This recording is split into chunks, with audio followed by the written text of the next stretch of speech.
Fox Valley Voice.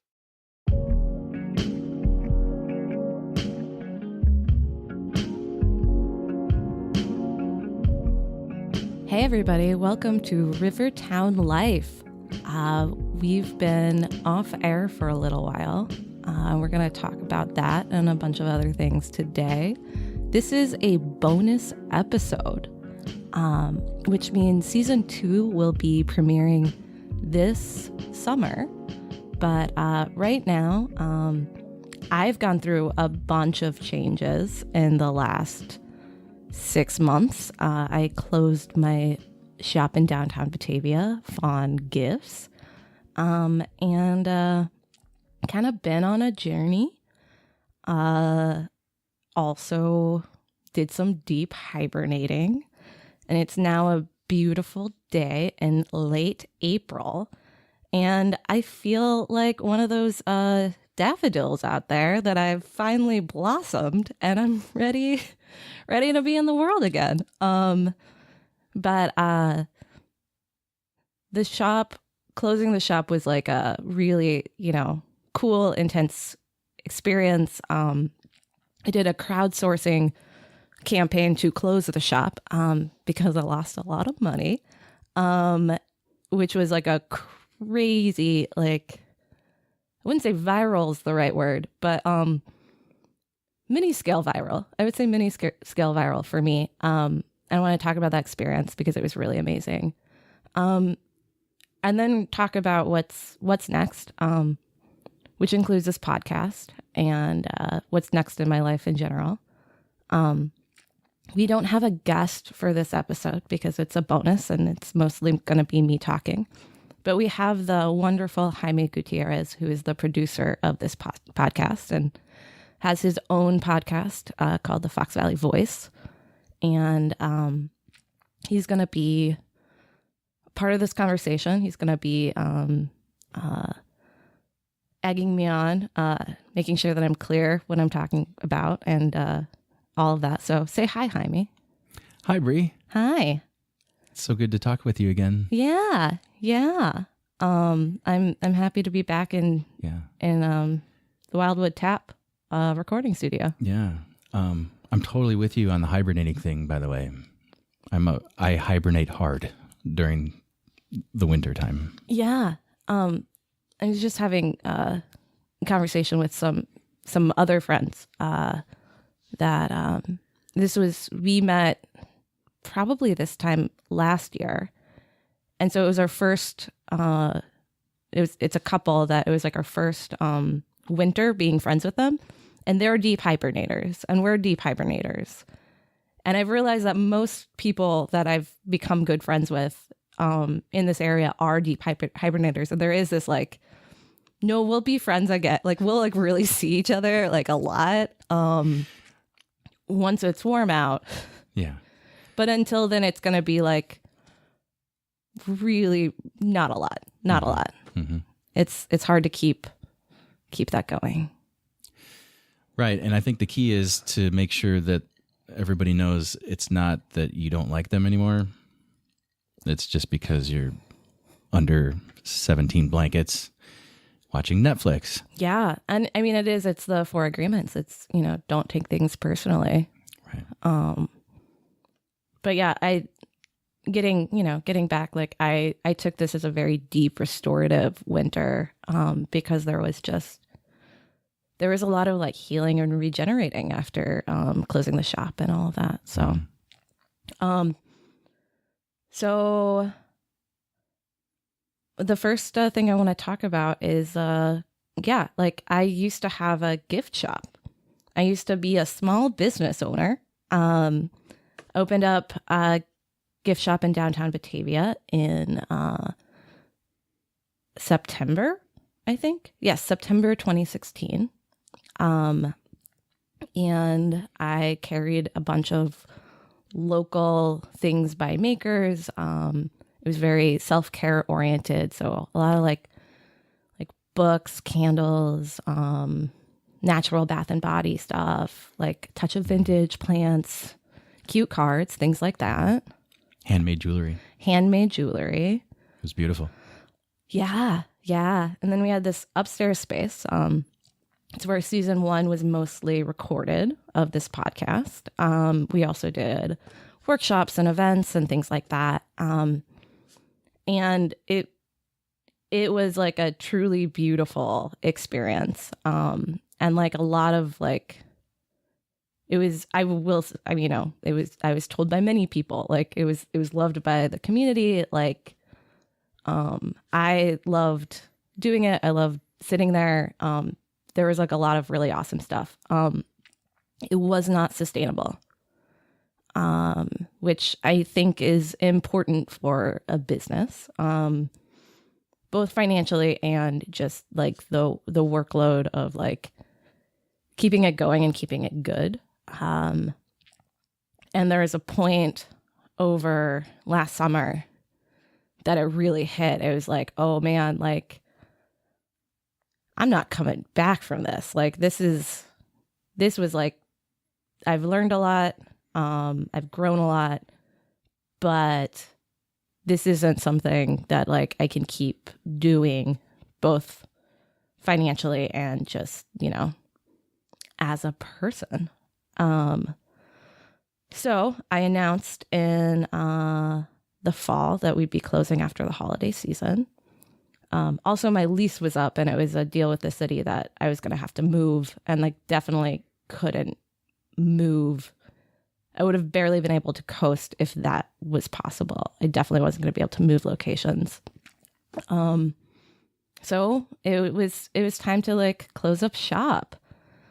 Made it through the holiday season and then closed, I think January 13th or something of this year. So one of the things that happened is that when after the holiday season, I was really banking because the holiday season the year before was very, very fruitful. It's a gift shop. It's when people come and buy gifts.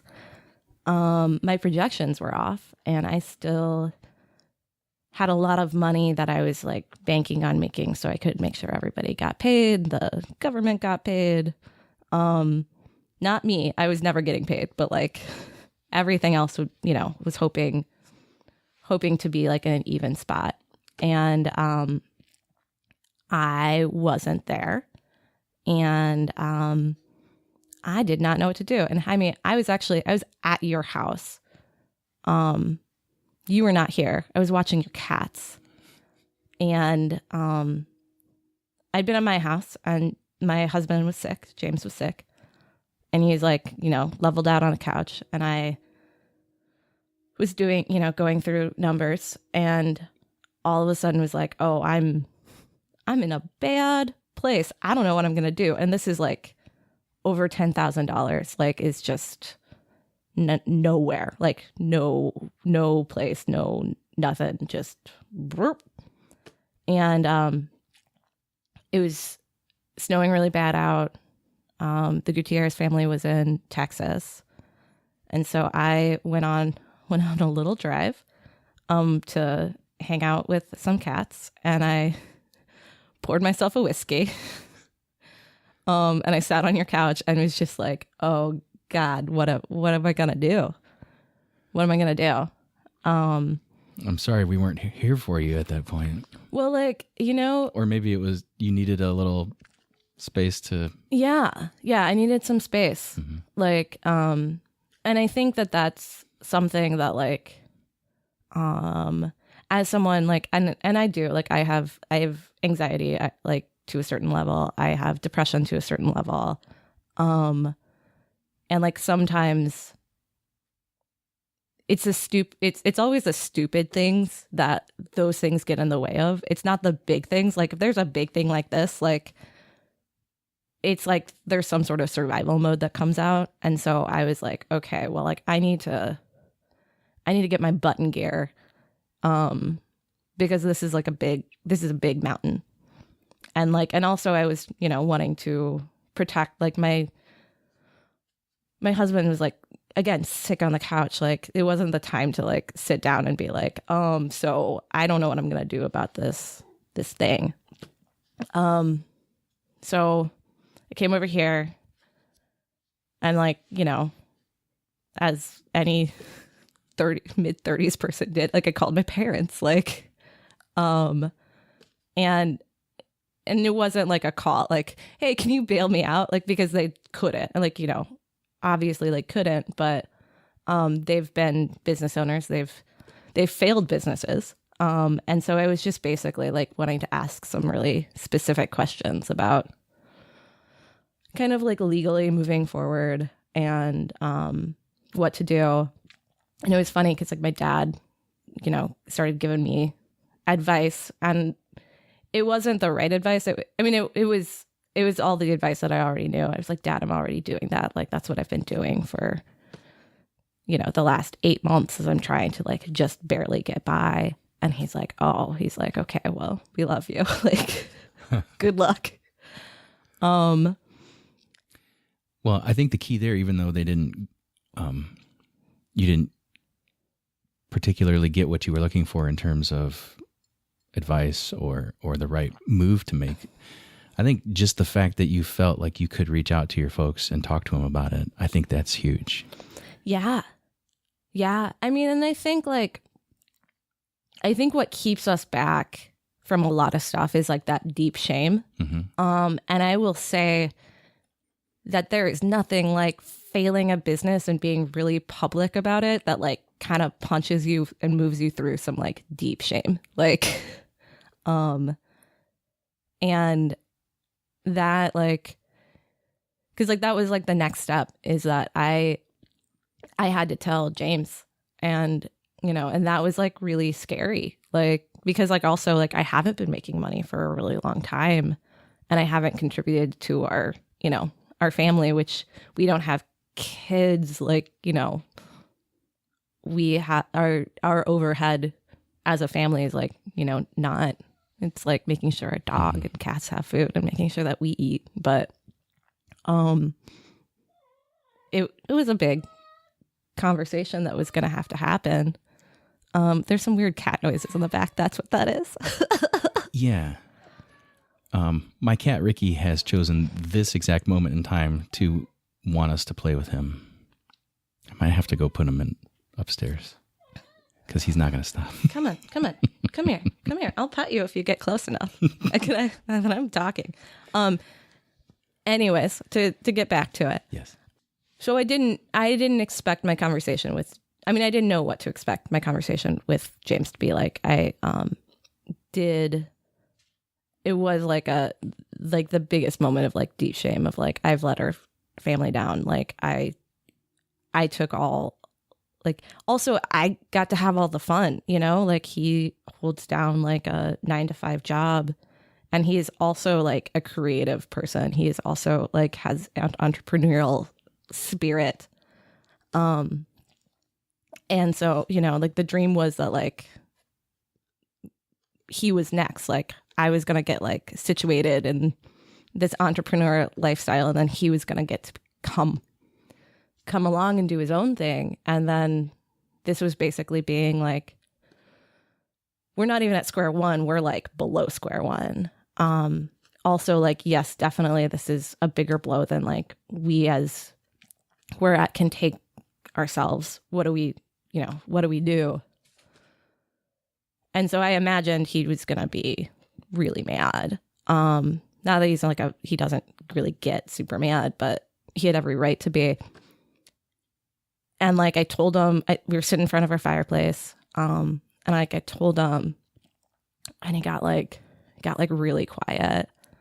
And then he like said the most beautiful thing he could have said is he was just basically like, I'm sorry I didn't support you more on this journey. Like he basically was like, I could have done this. And I was like, James, like, stop it. But like, thank you. He's like, also, I don't have $10,000 for you.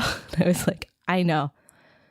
And I was like, I have this crazy idea of doing like a crowdsourcing to close the business, which I had financed Fawn completely on my own, with one silent investor that was my sister. but mostly on my own with money that I got from my grandfather when he passed away.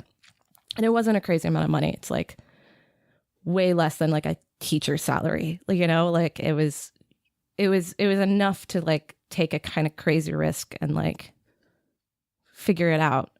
So I hadn't crowdsourced in the beginning. I, you know, was just like, this is a crazy idea, but like, let's just, you know, it's my only idea. So like, I think I have to try it. And I had already written out what I was going to say, and I showed it to James, like, cause he edits everything cause he's a writer. He's like, don't change a thing. Just put it out there. And so I did. And I basically was like, hey, I used the word dumpster fire, I think. It was like, hey, I opened a business. I'm in a bit of a dumpster fire situation. I'm trying to close, but like, I still need, my projections were wrong. I messed up. I still need to make a certain amount of money. I can send you a box of pretty things because I still had a ton of inventory left. I was like, I can bake you something, or I can give you a tarot card reading because like that's something else that I've been doing on the side for a while. And immediately, and I was like, and you can, you know, I can send you an invoice or you can pay me on Venmo, which is an app that makes it really easy to just send people money. And it was like, I like put it out in the world at like, you know, 9:00 in the morning.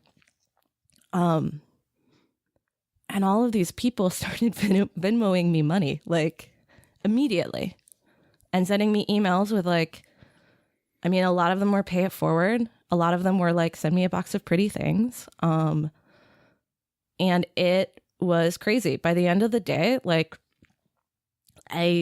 people had sent me like $3,000. Like, that's nuts. Mm-hmm. I mean, and I'm sure people have had this experience, but like I had never experienced anything like that. And like the amount of like messages coming in of support, like people calling me brave. I was like, this is not brave. This is just like, this is desperation. But I think it is like, to be honest, and that's what I've come to terms with, is like, to be honest about being in a bad place is taken as bravery, because we all know that feeling of shame and not wanting to admit that we were wrong about something or that we're in a pickle. So yeah, I think the natural response for many people when they're faced with shame and embarrassment is to do everything in their power to hide it from everybody else. And so I think that's where people were coming from when they said that you're brave, because they're thinking, if I was her, there's no way that I would be doing this. Yeah. Yeah. I mean, and I think like that was also, I mean, I had been struggling since the March before that, like, and really struggling. Yeah. And so it was like, I was living in that shame for a really long time. And it was like, it was bubbling over. Like it bubbled over. And, you know, and I did like my thoughts were like way darker. Like, it was like something needs to get out. Also, you know, there was something like really like specific, and like also, what do you got to lose? Like, I think. Right. Yeah. Well, so I think the reason why it took off like it did, I mean, there are several reasons, but like you said, number one, it was a heartfelt appeal. And also I think it was very obvious that this was not some kind of scam that you're trying to run. Yeah. Yeah. I think the message was that you were trying to just break even so that you could try something else with your life and not be saddled with this terrible debt. And I think a lot of people didn't want to see that for you. Yeah. No, which was like, I mean, which was amazing. I think there are a couple of things. the feeling of isolation is really, I mean, I think it's a really normal feeling. But like even within our own communities, within our own households, like we can still feel isolated. I know that like I've had that feeling. I think it's totally normal to have people reach out that I went to high school with, people that I worked jobs with 10 years ago, like, and not only like throwing me some like bucks, but like also being like, hey, I care about you. I want to see you succeed. Was really powerful. The other thing that I think is very true is people want to help. Given like specific guidelines of how to help is helpful. Like, you know, if you're like, I'm in a really bad place and I don't know what to do, the people that love you around you are like, okay, I don't know what to do. I mean, and you know, some of us are better, like, you know, you make a meal and you bring it over, or like you send them some like positive emojis, or, you know, some cute animals, or like something like that. But like, if you can ask for something very specific, and if someone has it that they can give it to you, like they can. Yeah, that's a very important point. Yeah. You weren't just saying, help me. You were saying, this is what I need. Yeah. I'm in this hole. If there's anything that you feel like you want to do, then great. Yeah. And they did. Yeah. And like, and by a lot, like, I mean, you know, like between the donations and like the people that like walked into the shop that weekend that I was still open, and very much were like, we saw your thing on Facebook. We're going to buy a ridiculous amount of stuff from you. Like the Gutierrez family. Like, I mean, that was the absolute least we could have done. Actually, the least we could have done was nothing. yeah. So we did something. Yeah, you did something. I mean, and I think like, and this is something else like that I do want to talk about, is that like, it is a privilege to be able to have a network like that can support you. But you built that network. You see, that's the thing, is you laid the groundwork with your passion, and you were genuinely trying to make something positive happen. Yes. In your community. So that's why people kind of latched on to you and this campaign. Yes. Is because they know you're not a scam artist. They know that you put your entire heart and soul into this. Yes. So that, I think, makes it a lot easier for people to feel good about supporting you. Totally. Yeah. To go, and I agree. Like the reason folks that, I mean, and I would say like 25% came from Batavia, came from my network out here. 75% came from my network. People from Chicago, people that I used to do theater with, people that I used to work with, high school friends, college friends, things like that. And like, I've built a network over time. I've latched on to also like a lot of other compassionate people who like are dreamers and are, you know, do want to support and like, you know, do kind of like quilted fabric, like, you know. But I think like what I mean about like privilege is like there is definitely a place that like I am grateful. I'm super grateful, but like also, you know, there's privilege in there. Like there's privilege, but my point is that I think it's important for us to recognize our privilege and to recognize when we have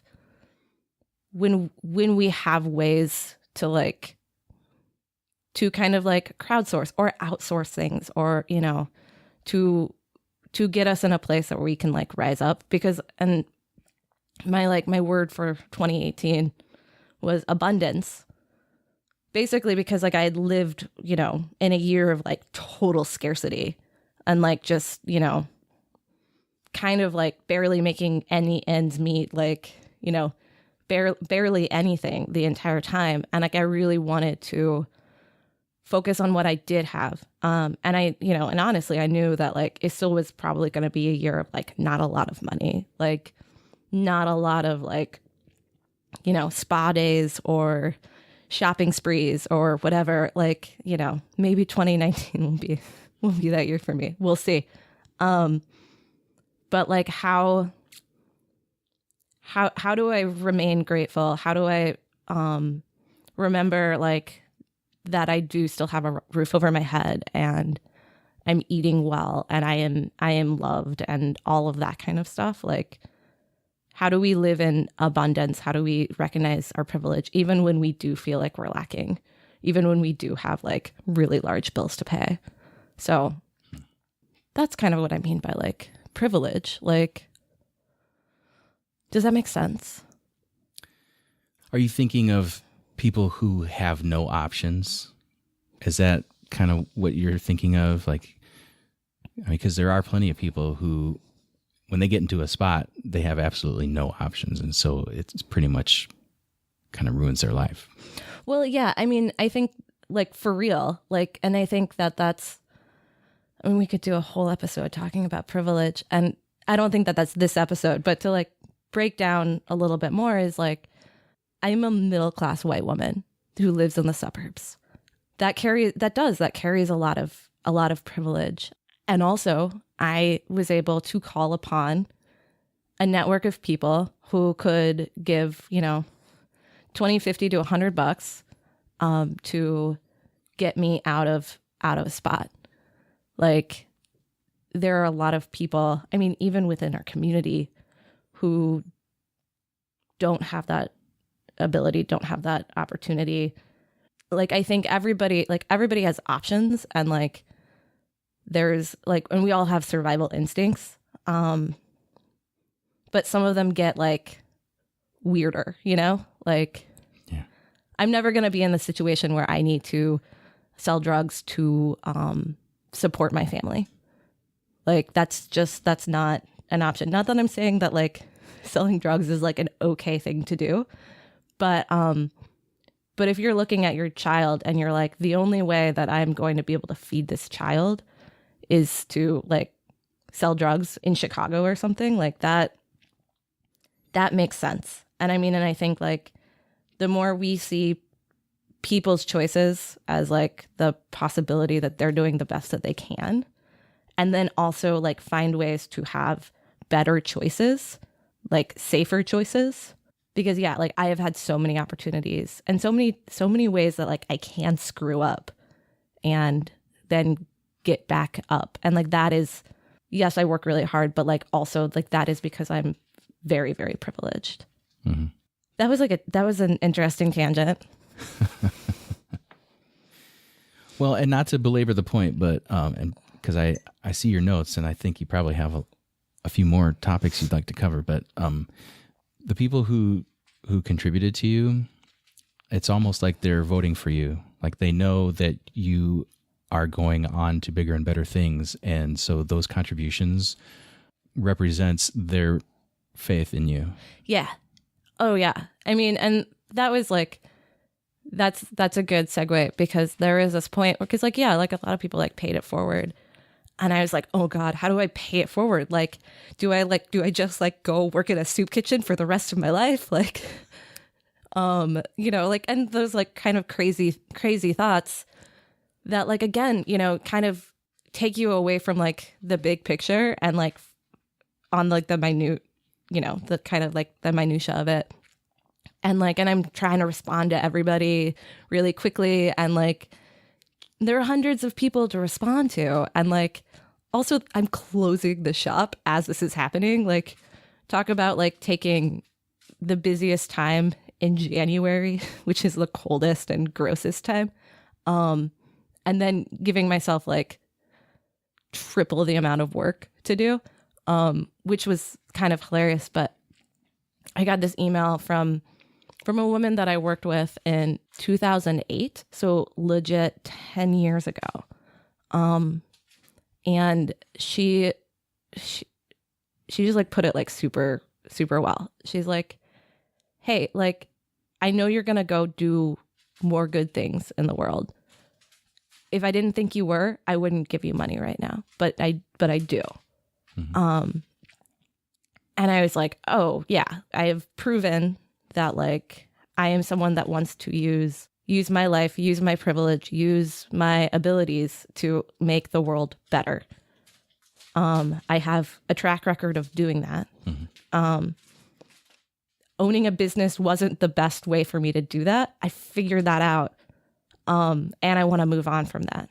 That's an okay thing to do. And yeah, I mean, the voting for me like is a great way to put it. I'm not running for office though. Which is like, I mean, this is another great tie-in. I was listening to a podcast, as I listen to a lot. And I can't remember who it was, but she just wrote a book. We'll put it in the show notes because I want to read it. But it was like an advice for artists right now, living in the world that we're living in. And like, there is so much to do kind of like politically. In my opinion, like we've got a lot of work to do, both socially, economically, for the environment.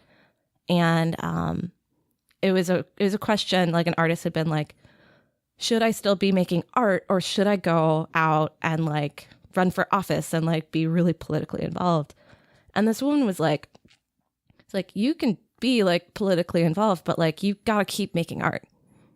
Like if you're an artist, like you've got to keep making art no matter what, because like you're going to be crazy. Like if you're someone that has to output stuff, like you've just got to keep doing that.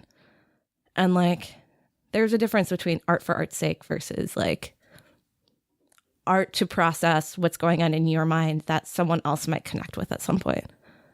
And I think that's another thing I've learned a lot in the last like year and a half is that like I am an artist and I kind of looked at Fawn as this like huge art project, which had its like positives and had its drawbacks. But like, how do I use that energy? How do I hold on to the stuff that other people really connected with? But how do I do it in a sustainable way, both for myself and for like moving forward? And does that mean that I continue to be an entrepreneur and continue to start a more sustainable business? Or like, do I make my money one way and like, so I can support myself really being a part of like my art moving forward? Like, what does that look like? So, yeah. You're not asking me for the answer, are you? No, I'm not. That was a rhetorical question, but like one I needed to take a breath after. Yeah. Yeah. I am pontificating quite a bit, but I've been, again, like this, moving on. I've been hibernating for months now. So basically these are all the conversations that I'm constantly having in my head, because that was another thing is like people were constantly asking like, so what are you going to do now? What are you going to do? And I had no answer for them, like no real concrete answer, because like I needed to hibernate. Well, yeah. I mean, you have to take a step back, and I don't think you should feel bad about not having an answer. I think that's just people's natural response. Oh, totally. Number one, so sorry that you had to close your shop, probably, right? Yeah. And then number two is, what are you going to do now? Yeah. And like the last, even through the holiday season, because I did, like, I am one for like writing like vulnerable statements and putting them on the internet. So I did when I was closing, like I was like, this isn't a sad thing. Like this is for the best, like whatever. But I was just trying to like, kind of chariot through, like just keep going. And people would come in and like, they'd have their sad faces on and they'd like really like the last week of the shop, like it felt like a funeral. Like people were coming in and like pay their respects, which was so touching. Like, I mean, it was like amazing, but like also like it broke me. Like I was just like trying to like I have to stay in this room and I would like to not cry like so much. But like one of like thinking of like symbolism, the shop is like right on the river. And so early January, we had all of these bald eagles. Like, I mean, there were like 5 to 7 of them. And they were also my car was dead. So like it's January, my car's dead. And so I'm walking the like mile to the shop every day. But when I would like leave, like there would be bald eagles in our backyard, like in a tree in our backyard.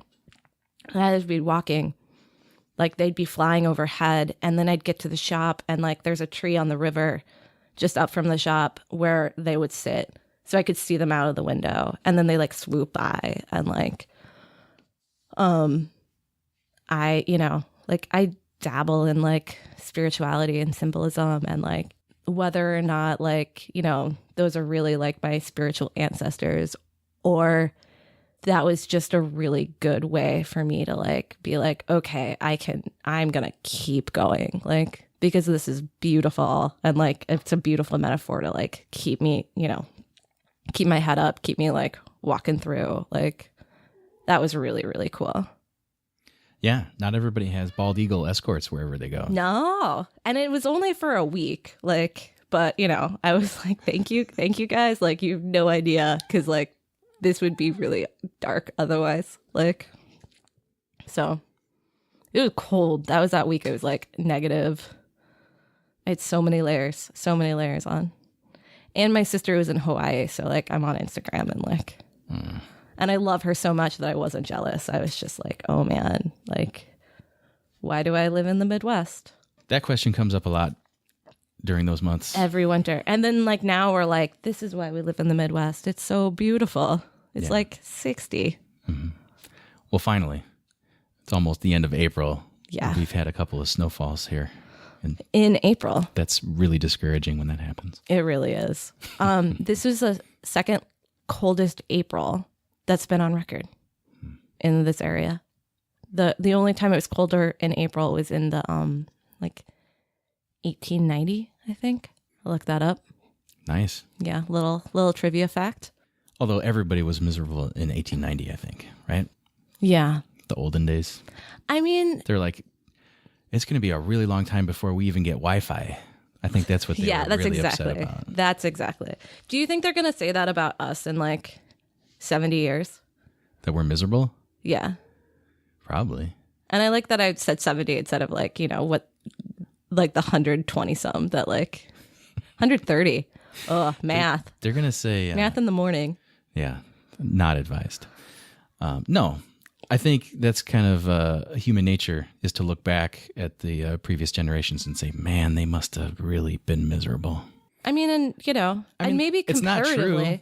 Well, but like maybe comparatively, like think about what could be figured out to make our lives easier in the next 130 years. Like, I mean, my dream is that it does get to the point where no, people don't have to like spend all day in front of the computer or like in a factory, like that really, you know, humans can make their lives a little bit easier, like can produce art, can like make music, podcasts, things like that. And like that become their like work. Right. And that's amazing because computers and AI have taken over all the hard jobs. Now you're getting into basic income. Which I'm a fan of. That's probably a different podcast. Yeah. And I'm like, I feel like I'm gonna make so many people mad. Like anything, like basic income, privilege. Like if I'm bringing up anything that like you guys want to talk about, off of this podcast, if you live in Batavia, if you know me, which most of these people listening to are, you can like buy me a coffee and a beer, and I will totally have that conversation. Or send a message, send an email, Yeah, Facebook, and perhaps we can put it on the schedule for season 2. yeah, that That's would what be we really should cool. be telling people. No, right? yeah. Give us some ideas to talk about. Yeah, I mean, I have some ideas. I know you have lots of ideas. But like I definitely like no, yeah. And I think that yeah, what do you guys want to hear? What do you guys want to, you know more about? Like, how are we getting in contact with you? oh yeah, that's a good question. There is a Rivertown Life on Facebook. It's probably the best. Send a Facebook message. Okay. Yeah, at this point. We'll set up an email by season 2. Yeah, That would be a smart thing to do. sure. I want to talk about moving forward. Like, speaking of, there are a lot of people that did ask me, like, what are you going to do now? And I had like vague, very, very, very vague answers. And they're still quite vague, but I have a little bit more, and I want to give a shout out to some of the stuff that I'm going to be doing, including this podcast. So that's like basically that's the last thing that I want to cover. Mm-hmm. And Jaime and I haven't really had this conversation. So Jaime, you are welcome to. We're having it right now. Yeah, we're having it live. This might be a place where like you have like some questions of like, well, what, yeah, whatever. Well, the thing that I'm thinking right now at this moment is that this episode has been very Bree-centric. Yes.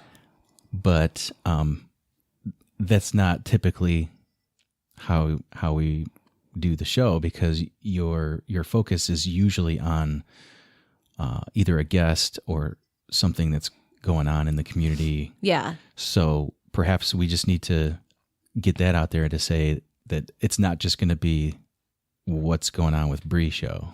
No, that's why this is a bonus episode. This is like, because then I do think not that you aren't fascinating. I know. But I do think like there is like I'm really interested in talking to other people about like what they're doing and like what cool ideas they have, and what brought them to the place that they're doing. Which I guess like I am in a lot of ways asking myself, and a lot of the questions that I ask other guests or like explain, my journey through like the last year, the way that like I've asked other people to do that.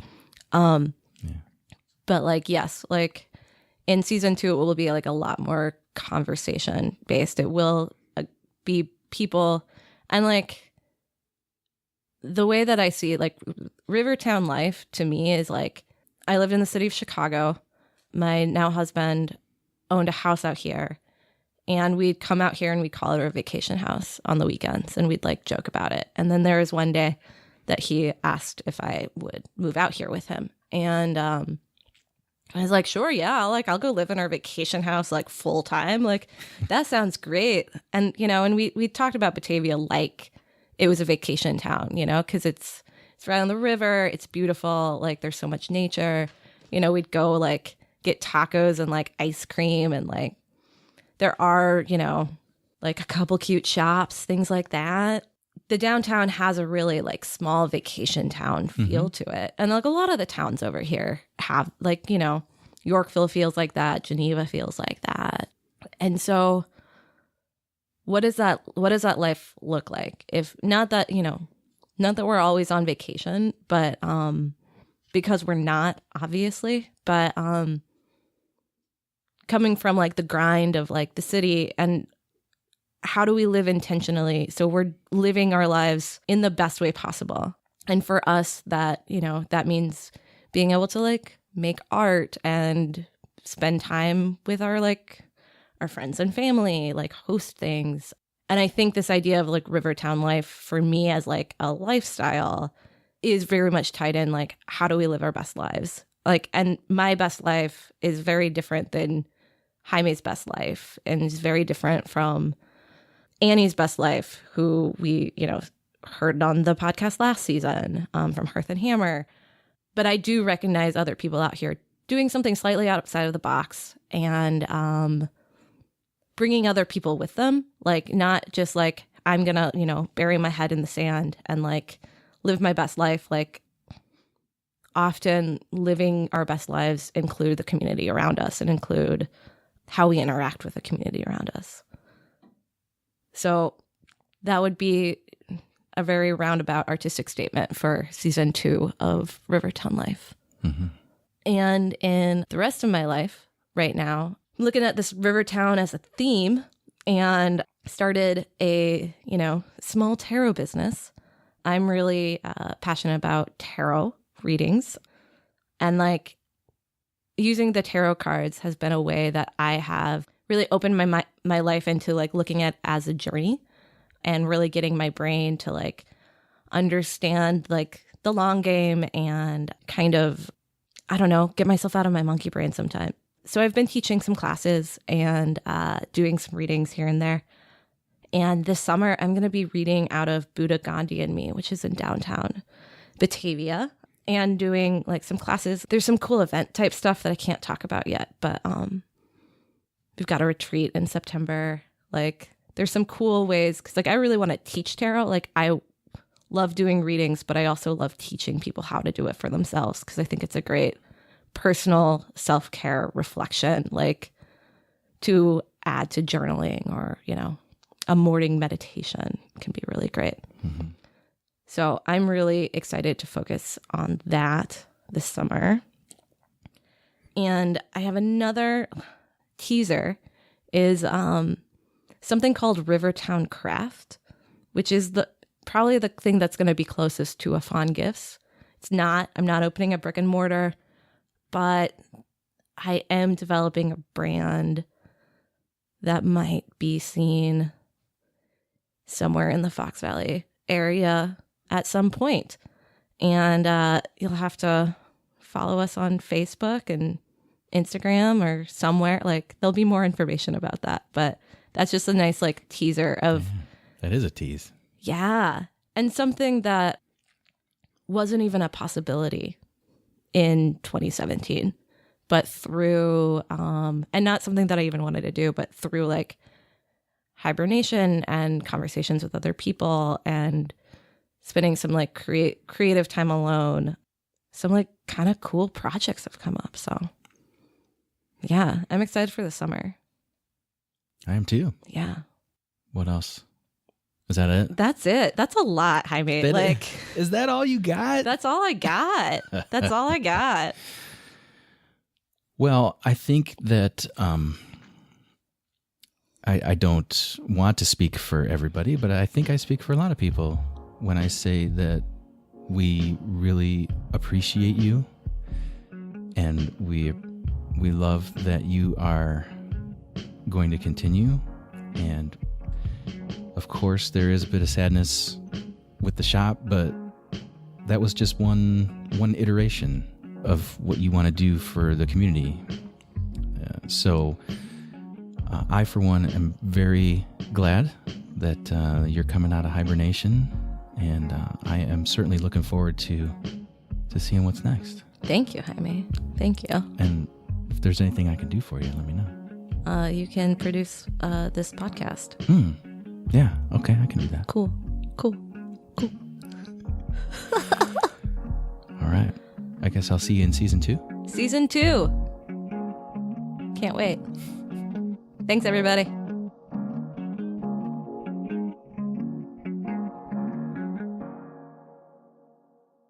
Fox Valley Voice.